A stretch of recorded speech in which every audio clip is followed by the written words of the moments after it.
விருச்சிக ராசியை பொறுத்த வரைக்கும் ஒரு பாட்டிலே ஒரே வார்த்தையில சொல்லணும்னா, எல்லோரும் நலம் வாழ நான் பாடுவேன், நான் வாழ யார் பாடுவார்னு ஒரு பாட்டு இருக்கு பாருங்க. பழைய காலத்து பாட்டு. அது யாருக்கு பொருந்தும்னா விருச்சிகருக்கு தான் வரும். எல்லாருக்கும் நல்லா இருக்கணும் நான் கஷ்டப்படுறேன். ஆனா எனக்குன்னு வரும்போது ஒருத்தர்கிட்டருந்து ஒரு உதவியும் வரல. என் மனசு சுத்தமா தான் இருக்கு. ஆனா ஏன் என்னை சுத்தி எல்லாம் கஷ்டமா இருக்குன்னுவாங்க.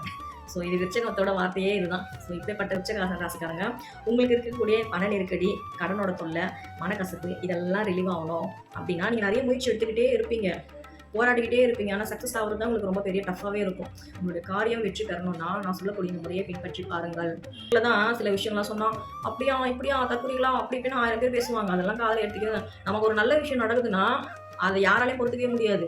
அதை விருச்சிகத்துக்கு நல்லது நடக்குன்னா உங்களை சுற்றி இருக்கனாலே அதை பொறுத்துக்க முடியாது. நீங்கள் அக்செப்ட் பண்ணி தான் ஆகும்.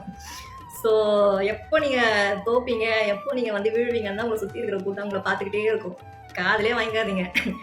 ஸோ அம்மனாக இருக்கலாம், பவானி அம்மனாக இருக்கலாம், கருமாரி அம்மனாக இருக்கலாம், ரொம்ப சாந்த சுரூபமாக இருக்காங்க பாருங்க. இந்த அம்மனோட படங்கள் எல்லாம் வீட்டில் வச்சு வணங்குங்க. திங்கக்கிழமையில 9 வெத்தலை வச்சுக்கோங்க. 9 வெத்தலையிலையும் கொஞ்சம் போல தினை மாவை பரப்பிக்கோங்க. தினை மாவு கொஞ்சம் போல ஒவ்வொரு வெத்தலை மேலேயும் ஒவ்வொரு அகல் தீபம் வச்சுக்கோங்க. அதில் வந்து நீங்கள் வந்து தீபம் ஏற்றுறீங்க. தீபம் ஏற்றும் பொழுது சுத்தமான நல்லெண்ணெய், தேங்காய் எண்ணெய் 2மே கலந்து தீபம் ஏற்றுங்க. அவ்வளோ நல்லா எஃபெக்டிவாக இருக்கும். ஸோ இந்த 6லேருந்து 7 திங்கக்கிழமை உட்காந்துருங்க. அந்த 6லேருந்து 7 பார் மாறாமல் தூக்கத்தெல்லாம் கொஞ்சம் ஒரு 9 வாரம் ஒதுக்கி வச்சுட்டு உட்காந்து ஆத்மார்த்தமாக வேண்டுங்க, வணங்குங்க. உச்சகத்தை பொறுத்த வரைக்கும் பெண் தெய்வத்தின் வழிபாடு அனுகிரகம் செய்யும்.